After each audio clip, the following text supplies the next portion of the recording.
O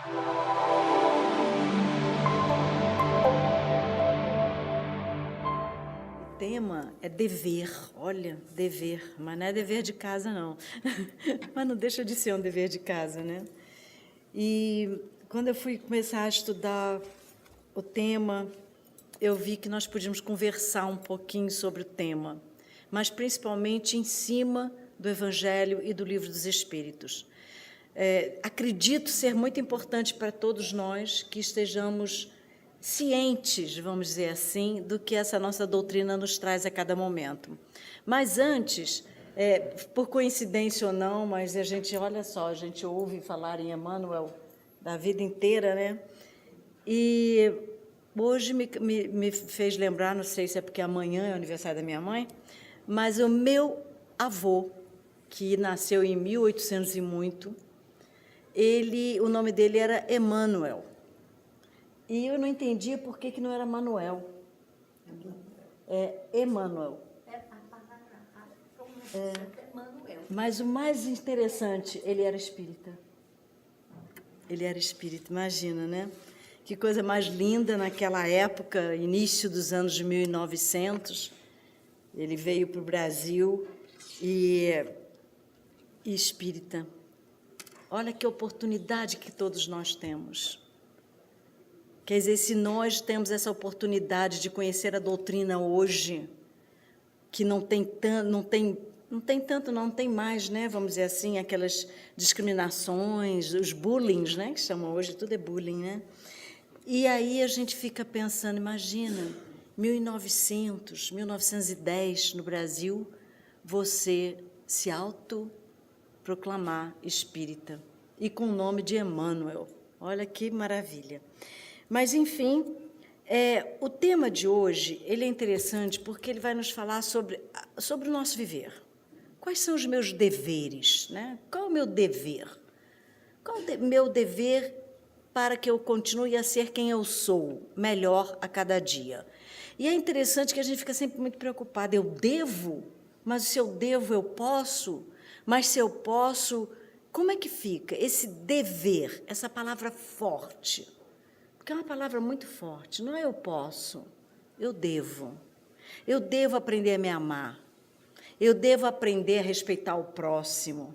Eu devo aprender a olhar a todos como seres que estão caminhando com o meu caminho. Eu devo. Agora, eu posso ir mais rápido ou mais devagar. Eu posso optar por ser ou não ser espírita, por compreender o caminho da doutrina espírita e aceitar. Então, o dever, ele nada mais é do que uma lei moral. E aí, no Livro dos Espíritos, nós pegamos algumas questões, quem tiver a oportunidade de chegar em casa, no capítulo 12 do Livro dos Espíritos, Perfeição Moral. E ele fala sobre as virtudes e os vícios. As virtudes e os vícios faz parte, é o início, é a primeira questão da parte das leis morais. E ele diz assim: qual a mais meritória de todas as virtudes? Todas as virtudes têm seu mérito, porque todas são sinais, toda virtude, de progresso no caminho do bem. A virtude, toda vez, que há resistência voluntária ao arrastamento das más tendências. Olha, mas ele não está dizendo que toda virtude é boa? Toda virtude ela é boa. Nós nascemos com a virtude do bem, essa semente divina em cada um de nós. Nós aproveitamos ou não aproveitamos, é isso que ele está nos falando. As oportunidades materiais são tão grandes que misturamos muito o nosso dever com o nosso querer, o nosso ter.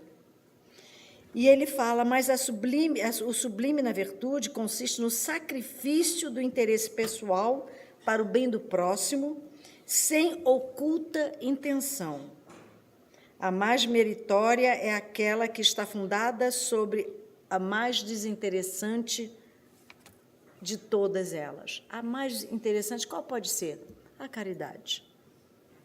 Quantos de nós é caridoso e acha, não, mas eu tenho que pertencer a um grupo religioso. Não, nós não precisamos. A caridade, ela vem, ela brota de cada um. Que bom que hoje nós temos aqui essa casa que nos ampara, esse ambiente, esse templo que serve de religião, de filosofia, serve de ciência. É uma casa que completa as nossas necessidades intelectuais, morais, espirituais. Mas precisamos compreender bem o que significa essa lei moral, que é a caridade. A caridade, ela brota, ela sai de cada um de nós. E você não necessita de nenhum impulso, vamos dizer assim, científico ou intelectual. Você necessita, sim, se conhecer, saber quais são os seus deveres para com você mesmo e olhar o próximo como alguém que necessita de ajuda e não de julgamentos. É muito importante porque a nossa doutrina, ela não impõe, ela mostra caminhos, ela oferece uma gama, uma literatura imensa para que nós possamos compreender o nosso ser, o nosso viver, os nossos deveres. E aí tem um outro item que eu marquei, que eu achei interessante, que ele fala assim: o homem pode encontrar nos espíritos uma assistência eficaz para superar as suas paixões? Eu estou lendo com vocês o Livro dos Espíritos, tá? É o capítulo 12, e eu estou lendo as questões do capítulo 12, que fala de toda a lei moral, de todos os nossos controles. Por isso que ele começa falando da virtude. Ele vai falar dos vícios, ele vai falar das paixões. Então, é um capítulo que vale a pena nós darmos uma lida com calma. Então, ele coloca: o homem pode encontrar nos espíritos uma assistência eficaz para superar suas paixões? Se ele ora a Deus e ao seu bom gênio, com sinceridade, olha que bonitinho, ora a Deus e ao seu gênio, ao seu anjinho da guarda, seu guia, seu mentor espiritual. A doutrina, ela é tão perfeita que até isso ela nos oferece. Podemos optar pela nossa cultura, a nossa base, né? Para os católicos seria o anjinho da guarda. Para a comunhão aqui, para o nosso ambiente, seriam os nossos mentores. Os espíritos virão certamente em nossa ajuda, porque essa é a missão dos espíritos amigos. Os espíritos que estão conosco são aqueles que nos acompanham a todo momento. Ah, mas nós somos acompanhados também por espíritos brincalhões? Somos. Somos, sim. Por quê? Porque abrimos portas e janelas no nosso viver. A nossa mágoa, nosso rancor, toda ela nada mais é do que um desequilíbrio emocional, que faz com que venhamos a ficar fragilizados para que aqueles irmãos mais próximos e que precisam dessa energia se aproximem. Ah, então eu não posso ficar zangado? Podemos, lógico. Não podemos é permanecer zangados, né? Ah, eu posso sentir dor por alguém, por mágoa? Lógico. O que eu não posso é transformar todo esse sentimento normal ainda para nós, humanos, né, do susto, da dor, você leva um susto, mas a pessoa fez isso comigo. Aí você tem, na hora, tem raiva sim, tem mágoa sim. Mas aí a gente vai para casa, tira um soninho, faz uma boa oração e pede a Deus que ilumine o caminho desse irmão. Com isso, nós não estamos sendo apenas renunciando ou sendo covardes. Não, nós estamos aprendendo a compreender que aquele que nos agrediu com palavras é um irmão muito mais necessitado naquele momento do que eu. E que eu preciso, sim, aprender a controlar, a me controlar, a renunciar a essa minha explosão, né? Na hora que a gente fica vermelha e segura e começa a tremer, segura, não faz mal não, segura um pouquinho, vai esvaziando. Sabe a panela de pressão? Você não pode tirar direto a tampa, né?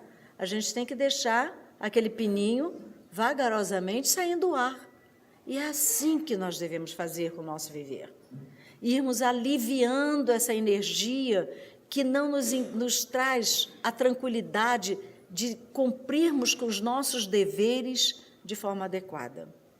E aí, então, nós chegamos no capítulo 17 do Evangelho segundo o Espiritismo, que ele fala sobre os sede perfeitos. E nós vamos encontrar no sede perfeitos, no item 7 do sede perfeitos, ele vai falar exatamente sobre o nosso tema. E esse tema nada mais é do que o dever. E ele vai nos trazer mostrando que o dever, como ele coloca assim, é uma obrigação moral diante de si mesmo, primeiro, e dos outros após. Então, primeiro eu tenho que compreender quais são, a gente fala muito, né, meus direitos e minhas obrigações. Normalmente nós conhecemos só os nossos direitos, né? Esquecemos de conhecer as nossas obrigações. E conhecemos e cobramos no outro que ele compreenda quais são os meus direitos, mas esquecemos de respeitar o limite do outro. É até interessante como nós vivemos sempre cobrando do outro uma resposta para o nosso eu. E ele deixa bem claro, o dever é obrigação moral diante de si mesmo e dos outros em seguida. Continua, o dever é a lei da vida. O dever, nos encontra nos mais íntimos detalhes. Cada caminhar nosso é um dever. Quando eu adentro esse ambiente, que dever é que eu estou tendo?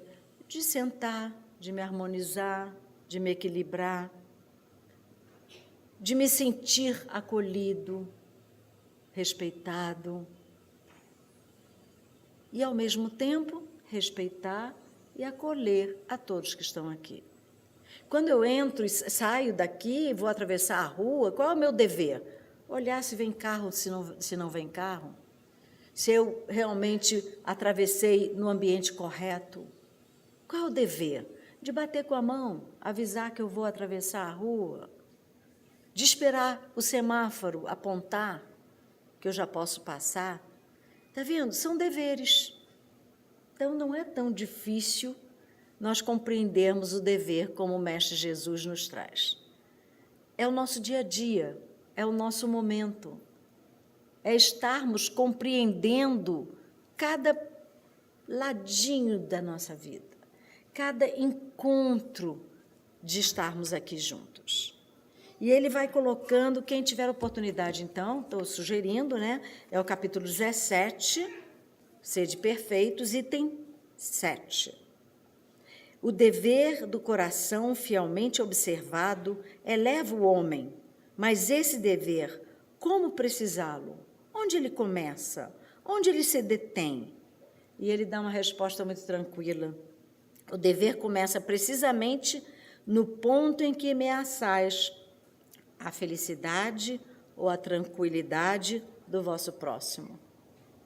Então, o nosso dever não é uma coisa tão difícil, porque ele começa exatamente como diz o Evangelho segundo o Espiritismo. E aí nós temos muito, né? Nós temos que respeitar, né? Nós não falamos isso, o limite do próximo? Nós temos que compreender que o próximo tem as suas dificuldades e facilidades como nós temos. É assim que fala o Evangelho conosco, não tem milagre. É uma linguagem tranquila, é uma linguagem que nos reflete a forma como venhamos a compreender as nossas dificuldades e a aceitação do próximo. Deus criou todos os homens iguais para a dor, pequenos ou grandes. Olha que interessante, ele está falando de dever. Aí ele fala que Deus criou todos iguais, grandes ou pequenos, que todos vão sentir a dor maior ou menor. Quando um filho vai para a pátria maior, seja o mais humilde, seja o mais rico, a dor é igual para todos. Quando estamos com uma doença, precisamos provar para nós mesmos que somos capazes de ter fé Vamos lutar com essa certeza, essa fé de que vamos vencer. Ah, mas por que comigo? E aqui ele deixa bem claro, porque primeiro nós temos que nos trabalhar. Mas porque tudo que é estranho acontece na minha casa? Será que não é para me acordar? Para me alertar? Será que esses breves acidentes da vida não são momentos para nos chamar a atenção e nós procurarmos o nosso querido médico espiritual, Jesus? Será que não é o momento em que cada um de nós necessita de mais estudo da matéria para compreender melhor o viver? Cada viver, cada passar, cada momento é histórico. É histórico na nossa vida. O dever cumprido é aquele sentimento de consciência tranquila. Fiz tudo o que me era possível. Tenho tranquilidade de dizer, dentro das minhas possibilidades, eu fiz tudo o que era possível. Estou tranquilo com a minha consciência. Cumpri o meu dever. Não é, está vendo como não é tão difícil? E nós achamos que é, mas não. E eu estava assistindo, vocês viram o negócio dos jovens aprendizes, não? São 6 brasileiros que estão concorrendo entre 16 e 19 anos para matemática, ciência, né? Matemática e ciência. E um dos meninos disse uma coisa que eu fiquei assim abismada, um menino de 16, 19 anos, que ele nunca gostou de matemática, e as notas dele sempre eram muito ruins.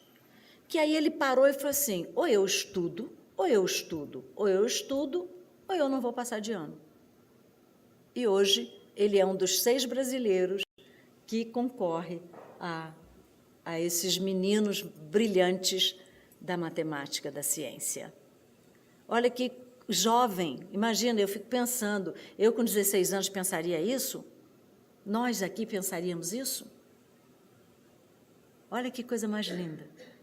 Então, cada um de nós tem exemplos a trazer para o nosso viver, que servem de modelo para que nós saibamos, sim, somos capazes, tenho condições, eu vou chegar lá. Está bem que um foi mais rápido, outro foi menos rápido, mas eu vou chegar lá. Eu sei que eu serei feliz internamente porque cumpri sabiamente o meu dever como cristão. E aí ele continua dizendo, Deus criou todos os homens, como ele falou, iguais, e o mesmo critério não existe para o bem infinitamente mais variado em suas expressões. A igualdade diante da dor é idêntica para todos. Todos nós passamos, né? Ninguém passa pela vida em brancas nuvens. Todos nós passamos pela vida enfrentando não o desafio do outro, mas os nossos desafios interiores. As nossas mágoas, né? Como nós temos mágoa, rancor. Quantos de nós assim, eu não esqueço, pisou no meu pé a vida inteira, o que eu ganho com isso? O que eu levo para mim? Mas é meu gênio. Mas não é bem assim, né? O dever cresce e irradia sob mais elevada forma em cada uma das etapas superiores da humanidade. A obrigação moral não cessa jamais da criatura para com Deus. Ela deve refletir as virtudes do Eterno, que não aceita um esboço imperfeito, porque quer que a beleza da sua obra resplandeça diante de todos. Então, esse capítulo é o capítulo 17, o Sede Perfeitos, item 7, o dever, fala que somos capazes de tudo se pensarmos no bem. Somos capazes de auxiliar todos aqueles que estão em nosso caminho, se soubermos aonde colocar a lâmpada, o farol, a vela. Vamos iluminar o nosso caminho, iluminando o caminho de todos aqueles que estão conosco. E achei muito bonito, eu trouxe para conversar com vocês uma passagem da nossa querida irmã Meimei, que ela diz assim, o dever esquecido. E ela traz uma historinha que ela fala assim, o rei muito poderoso, sendo obrigado a uma longa ausência, tomou de grande fortuna e entregou ao seu filho, confiando-lhe a incumbência de levantar grande casa, tão bela quanto possível. Para isso, o tesouro que lhe deixava nas mãos o pai, deixando para o seu filho, era suficiente para ele construir essa casa maravilhosa, bela, que iria resplandecer muita energia. Acontece, porém, que o jovem, muito egoísta, arquitetou o plano de enganar o próprio pai, de modo a gozar todos os prazeres imediatos da vida. E passou a cumprir. É interessante, essa parte eu vou repetir. E o jovem não precisa ser de idade, não, hein? Jovem de comportamento. Né? Porque às vezes a gente acha que jovem é só porque tem 16, 18, 20 anos. Não, nós com 20, 100, às vezes temos comportamentos bem jovens, né? Bem imaturos. E ele fala, esse jovem arquitetou o plano de enganar o próprio pai. Quando nós estamos na espiritualidade maior, nós fazemos os nossos projetos de vida.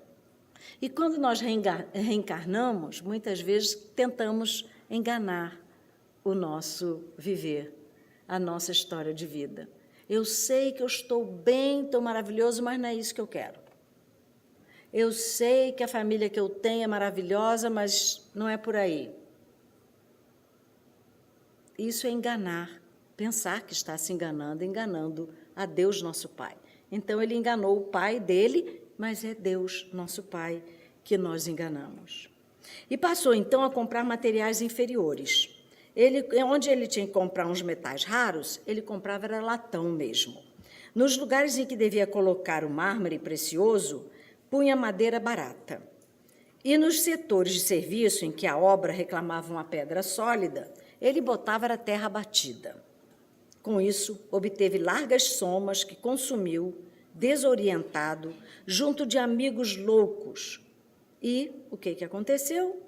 Quando seu pai retornou, ele estava cansado, ele tinha uma expressão de derrotado, e o monarca, seu pai, surpreende seu filho abatido, cansado, e percebe uma cabana toda esburacada perto dele, em vez daquela casa nobre que o pai havia lhe passado, aquela fortuna construída, né? O rei, então, deu-lhe a chave do pequeno casebre e disse-lhe, bondoso, a casa que mandei edificar é para você mesmo, meu filho. Não me parece a residência sonhada por seu pai, mas devo estar satisfeito com o que você próprio escolheu. Os pais sempre desejam melhor para os filhos. Oferecem o que eles podem de melhor. E cada um aproveita ou não esse momento. Após ligeira pausa, então, essa passagem é tirada de Meimei. O conto vai fazer com que venhamos a pensar sobre aquelas apreciações com relação aos momentos que nós temos com os nossos deveres. Eu tenho um dever. Se meu pai me deu uma fortuna para que eu construa uma casa, o meu dever é construir uma casa. Questione. Como é que você quer que ela seja feita? Com a porta maior, com a porta menor? Mas foi uma responsabilidade atribuída àquele ser a nós, porque Deus, nosso Pai, sabe que somos capazes. Comparemos esse soberano a Deus, nosso Pai. O príncipe da história poderia ter sido qualquer um de nós. Eu acho que é todos nós, né? A fortuna para construirmos a moradia da nossa alma é a vida que Deus nos empresta, a reencarnação. A fortuna para construirmos a moradia de nossa alma é a vida que Deus nos empresta. Quase sempre, contudo, gastamos o tesouro da existência em caprichosa ilusão para acabarmos relegados, por nossa própria culpa, aos pardieiros apodrecidos do sofrimento. Mas aqueles que se consagram à bênção do dever, por mais áspero que seja, adquirem a tranquilidade e a alegria que o Supremo Senhor lhes reserva, por executarem fiéis a sua divina vontade, que planeja sempre o melhor a nosso favor. Essa historinha, eu achei ela tão importante, porque o nosso viver é exatamente assim. O professor, ele oferece ao aluno aquela fortuna que ele tem, que é o seu saber. O aluno se aprofunda naquele saber que o professor ofereceu e passa a ser o futuro mestre. Quando começamos a trabalhar, quando começamos a desenvolver uma atividade, nós também, paulatinamente, vamos crescendo num castelo, mas que não seja um castelo de areia, que não aproveitemos e joguemos fora as oportunidades, porque os nossos deveres são conosco. As obrigações a vida impõe, mas os deveres saem de nós. Eu tenho o dever de me amar. Eu tenho o dever de me respeitar. Eu tenho o dever de cumprir os meus objetivos de vida, porque eu acredito neles. Eu sei que esse é o meu caminho a ser percorrido. E é assim que o Evangelho conversa. É assim que o Evangelho nos traz, de uma forma tão tranquila, a forma de viver melhor. Não vamos viver só na obrigação que a sociedade impõe, da roupa assim, do sapato assim, da televisão assim, do computador melhor. Não. Qual é o dever que eu tenho comigo? É ser feliz. Que a paz esteja com todos e que possamos aproveitar esse final de noite, lembrando da espiritualidade maior, lembrando de agradecer sempre, sempre, a esse Pai, a esse Deus maravilhoso que nos permite reencarnar para cumprirmos os nossos deveres. Que a paz esteja com todos.